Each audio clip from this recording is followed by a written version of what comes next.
Kahit sino po ang Senate President, 25 million a day ang gastos ng Senado kung ganun kasimple ang computation mo. Meaning, so makikita nyo po, nireveal niya, parang pang-intriga, di ba? Kasi magaling naman talaga sila mang-intriga eh.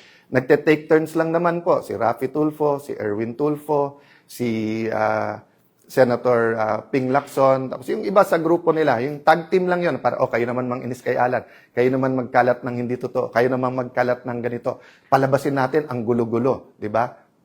Again, ano yung intent? Para hindi malaman ang buong katotohanan tungkol sa korupsyon sa ating bansa.